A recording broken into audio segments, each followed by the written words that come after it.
माँ जी, अंदर रहिए। कोई बात नहीं साहब। कोई बात नहीं, आप बैठो। क्या हुआ? क्यों शर्मा रही हो? शर्माना तो दूसरे लोग को चाहिए, सिर्फ शर्म की बात नहीं है। हमें तो अपनों को पैर भी धोना होगा। आप तो दहेज लेने वाले हैं। आप कागज देने वाले थे इसलिए मैं आ गई। आप अगर वो दे देंगे तो मैं चली जाऊंगी, मुझे शांति मिलेगी। मैं चली जाऊंगी, बाद में राहु काल होगा। राशि अच्छा है तो राहु काल क्या करेगा?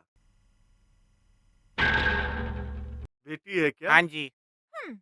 आप आए थे कुछ काम से, आप बोल कुछ रहे हैं। तुम्हारे मन में जो है, तुम जो बोलना चाहती है, जो बोल नहीं सकती, सब मैं जानता हूँ। इसलिए तुम्हारी तरफ से, मेरी तरफ से मैं ही सोच के बात कर देता हूँ। सत्यवती अम्मा, उतरा हुआ कपड़ा तो लेके जाना पड़ेगा ना? सच में ये मेरी ही बेटी है। तुम्हारा बेटा गरीब है, तब फिर भी मेरे साथ खड़ा होने में ही अच्छा है। ताकतवर लड़का है वो।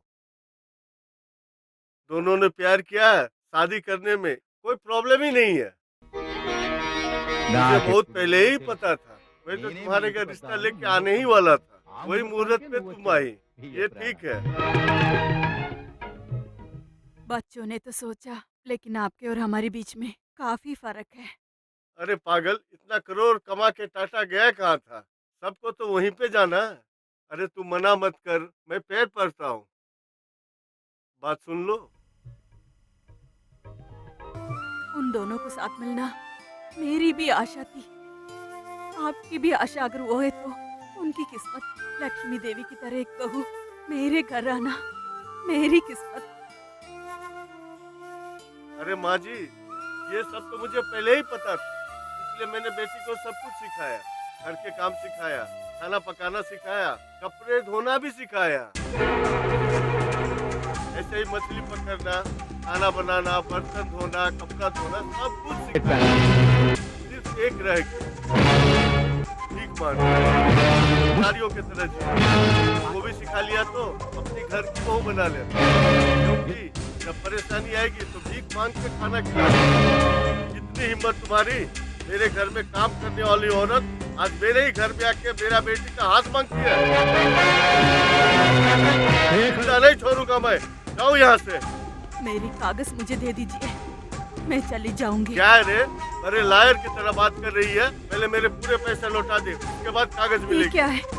सुबह तो सारे पैसे दिए तुमने थे। दिया मतलब ये नहीं जो पूरा दिया था। मुझे बोलना है कि पूरा हुआ। घर पूरा लेने के बाद मेरे बेटी को घर में काम करने का इरादा है क्या? मेरी बेटी को उल्लू बनाकर उसका सब कुछ हड़प कर उसे बेचने का इरादा है क्या? इससे अच्छा 5-6 लड़की को लेके बेच दे। चल यहाँ से। नहीं। ए, चल हट यहाँ से। तू सब। बोलो नहीं, बोलो मुझे।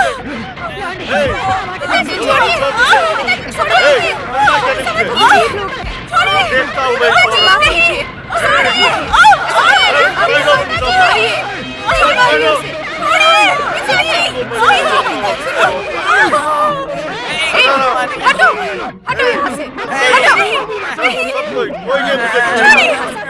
बकवास बंद कर। ये लोग साले मेरे कुत्ते का पैर भी नहीं धो आप सकते। रिश्ता बनाए या तोड़े ये मुझे फर्क नहीं है। इसने मेहनत करके अपने पैसे लौटाए हैं। चल चल, क्या सब कर रहे ये हो? सब हटो यहाँ से। हट यहाँ से। बकवास बंद कर। ये लोग मेरे घर का कुत्ते का पैर भी नहीं धो सकते। आप रिश्ता बनाए या तोड़े इसमें मुझे कोई फर्क नहीं है। मेहनत करके पैसे लौटाए उसने। अबे तुम लोग को मार देगा वो। मुझे नहीं लगा कि वो ऐसे करेगा। आप रोइए मत। हमारे कृष्ण यहाँ आने के बाद तुम लोग को चुन चुन के मार मार के पानी में डुबो देगा रे, पानी में डुबो देगा। अरे पिंटैया, कृष्णैया को ये सब पता नहीं चलना चाहिए, नहीं मालूम होना चाहिए। नहीं बताओ तो कैसे माँ? पता चलेगा तो वो लड़ने जाएगा, वो उसको मार देंगे। वो लोग बड़े लोग हैं, हम लोग कुछ नहीं कर सकते। क्या बात कर रहे हो? वो बहुत कुछ कर सकता है। नहीं, बोला ना मत बोलो उसको। बोलेगा तो मुसीबत हो जाएगा। उससे नहीं बोलोगे, ऐसा मुझसे वादा करो। वादा कर रहे, मेरी कसम खाओ। आपकी कसम माँ, कृष्णैया को नहीं बताऊंगा, कुछ नहीं बताऊंगा।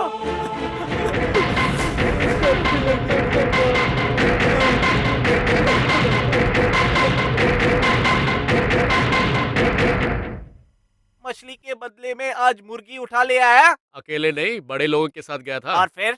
उन्होंने बोला मेरे माँ के लिए कोई अच्छी दवाई देगा।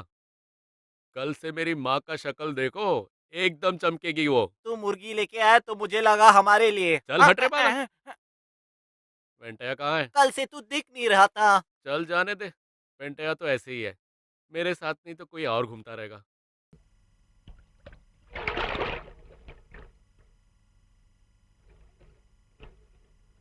ये कौन है रे?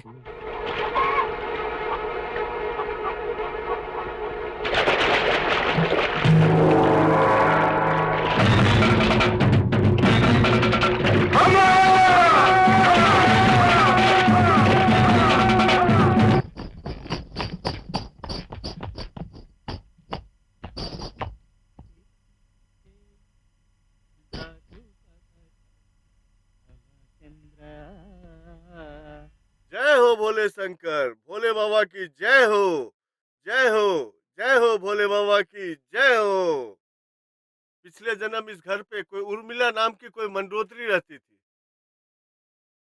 ये 17 दिन ब्रह्मचारिण की तरह अकेले में अगर ऐसे रह ले तो सीता माता की तरह, रावण की तरह कोई प्रश्न हो तो हट जाएगा।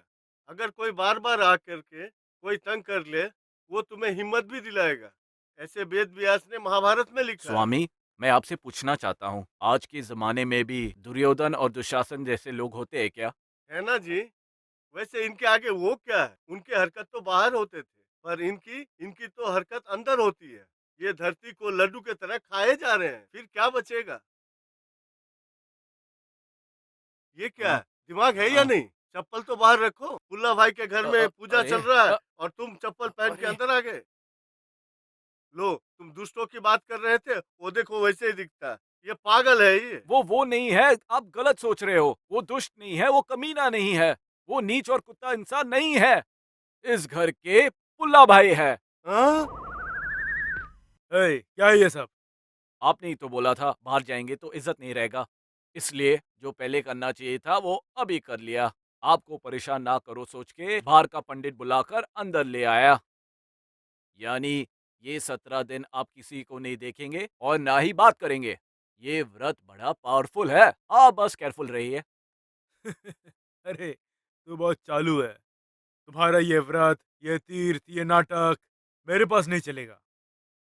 ये मेरे साथ आने के लिए मानी तभी लेकर आ गया था, लेकिन छोड़ दिया। ये जिस दिन माना उस दिन से इसकी शक्ल की हंसी देखने के लिए ही बैठा हुआ था। इसीलिए 17 दिन, आखिरी 17 दिन, लेकिन 18वां दिन मेरा है। वो लेवल लागोगे, मार दूंगा। हाँ? अरे कृष्णैया, ये क्या हाल बनाया है? कुछ तो बोल, कुछ खा तो ले। मेरी बात सुन, पैर पड़ता हूँ। ए गोपाल कृष्ण, अगले हफ्ते यहाँ पे उत्सव है। प्रतियोगिता के लिए दूसरे शहर से भी लोग आ रहे हैं। माता का मेडल हमें ही मिलना चाहिए। नाच भी नहीं है, गाना भी नहीं है, मेरा मन इतना ठीक नहीं है। अभी जाइए।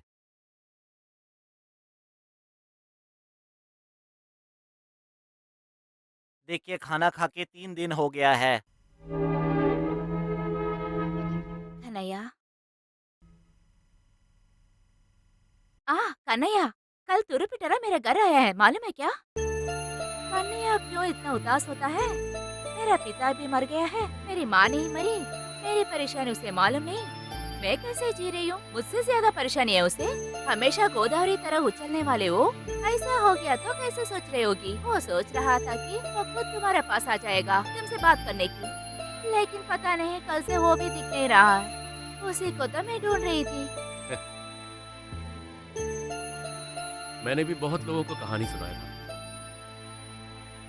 लेकिन